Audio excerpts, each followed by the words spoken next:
Salut tout le monde, je suis Marc, je vous remercie de suivre cette vidéo. Voilà, je la fais suite à la demande de plusieurs personnes qui souhaiteraient importer facilement des fichiers dans R. Il faut savoir que l'importation de fichiers est la condition sine qua non pour pouvoir travailler avec R. Si vous ne pouvez pas importer un fichier, vous ne pouvez simplement pas travailler avec R. Voilà. Donc ceci étant, je vais vous montrer rapidement l'astuce. Voilà. Il y a deux façons d'importer un fichier. On peut passer par l'interface graphique pour importer un fichier, ou bien par la ligne de commande. Donc on va passer d'abord par l'interface graphique. Donc dans l'interface graphique, je vais chercher ici. Je vais chercher cette commande là, import dataset. Et ici il y a plusieurs types, il y a plusieurs extensions. On a le fichier provenant de Excel, SPSS, etc. Donc moi je vais prendre un fichier provenant d'Excel par exemple. Voilà. Voilà qu'on appelle l'interface graphique qui s'ouvre ici. Donc je vais chercher le fichier en question dans mon explorateur Windows. Donc je vais chercher le fichier. Voilà, je vais prendre celui-là.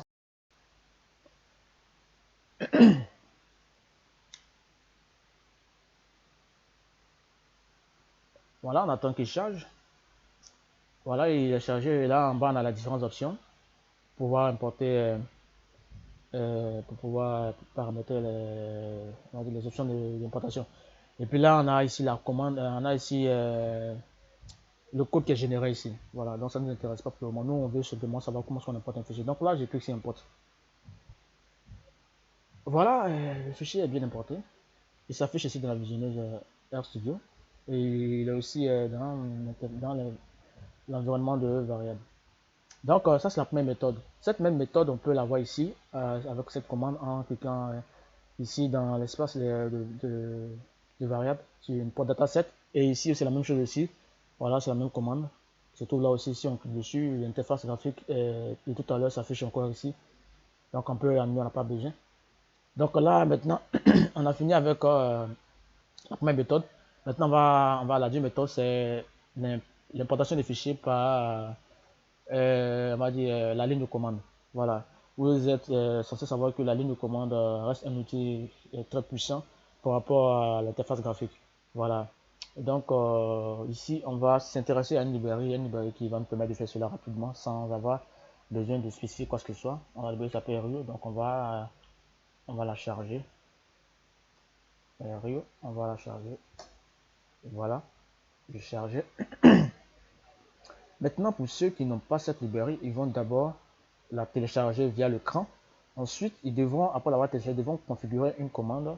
Donc, ils devront faire comme ça. Et puis, chercher ici format. Voilà, install format. Et puis, ils vont valider. Moi, je dirais ça, c'est pourquoi ça s'affiche déjà tout ici. Une fois qu'ils feront ça, maintenant, la librairie sera capable de pouvoir lire les fichiers provenant de Google Sheet, de SPSS, de pratiquement tous les fichiers on va dire provenant des tableurs ou bien des logiciels statistiques courants. Voilà, une fois que c'est fait, on peut passer maintenant à la phase, à ce qui nous intéresse. Donc là, on a dit qu'il s'agissait d'importer un fichier en ligne de commande. Donc pour ce faire, je vais d'abord créer un objet que j'appelle Mac comme mon prénom. Ensuite, je vais faire le caractère d'assignation. Et puis, on va s'intéresser à une commande de la librairie Rio qui s'appelle import. Voilà, donc on va prendre la fonction import de Rio. Et puis ici, une astuce ici la commande de Rio import sert seulement à importer le fichier, à lire le fichier et non à aller chercher l'emplacement du fichier. Donc logiquement, le fichier devait se trouver dans l'environnement, dans l'espace de travail, parce qu'elle travaille beaucoup avec l'espace de travail. Il faut chaque fois que le fichier soit là-bas pour ne pas pouvoir importer facilement. Quand c'est ailleurs, les gens ont tendance, ils voient que les étudiants ont tendance à changer de répertoire, mais c'est pas nécessaire. Je pense que c'est pas nécessaire. Il y a une méthode simple pour pouvoir importer les fichiers de partout. Donc là, on va combiner cette première commande là à file choose, qui est une commande de base. File choose. Voilà. On va valider.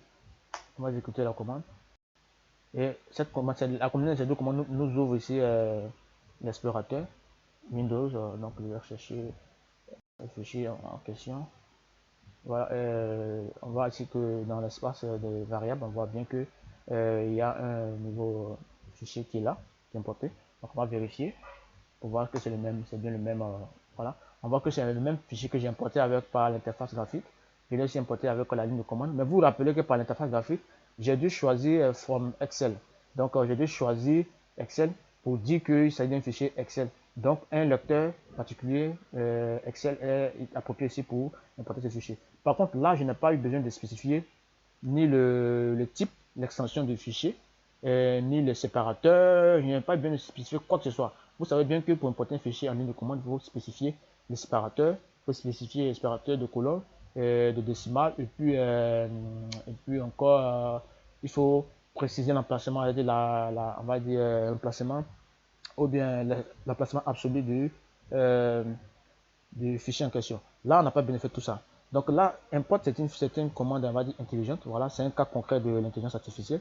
Cette commande va constituer sur nos yeux. Elle va aller, elle va pour nous, elle va inférer, elle va faire l'inférence sur le type de fichier, l'extension. Elle va inférer aussi sur les séparateurs ici. Ici, ce sont les séparateurs point virgule. La commande ici sera, si c'est un séparateur, on va dire virgule, la commande sera, donc la commande en quelque sorte sera sur nos yeux, elle va faire tout ce travail pour nous. Nous, on n'a pas besoin de spécifier sur quoi que ce soit. Simplement, on prend import, on met file choose, on valide, on va l'exploiter dessous et nous, on navigue dans notre système de fichiers pour importer les fichiers qui nous intéressent ici et on valide, c'est tout. Donc, on n'a pas besoin de spécifier le type. Et je rappelle, la commande est capable de lire jusqu'à 16, je crois plus de 16, on va dire 16 formats de fichiers.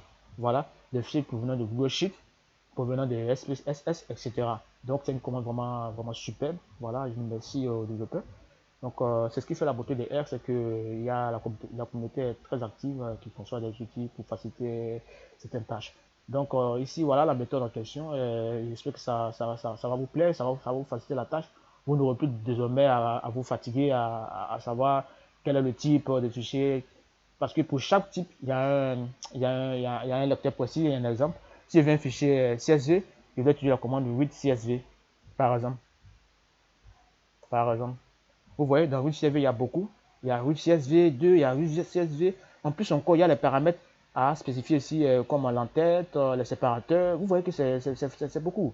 Si je prends un fichier SAS, il aura pour lui un fichier, etc. Ici, avec cette seule commande, combinée à file choose, nous ouvre le navigateur, donc nous affranchit de pouvoir définir le répéteur de travail, de pouvoir définir l'extension du fichier, de pouvoir définir on va dire le lecteur approprié, les séparateurs de colonnes et puis les séparateurs de décimales. Donc voilà un peu la suite de l'audio. Donc je m'arrête là pour aujourd'hui. Je vous remercie. Partagez les vidéos pour m'encourager encore à faire d'autres vidéos encore plus intéressantes. Je vous remercie et vous dis à très bientôt. Allez, bye, au revoir.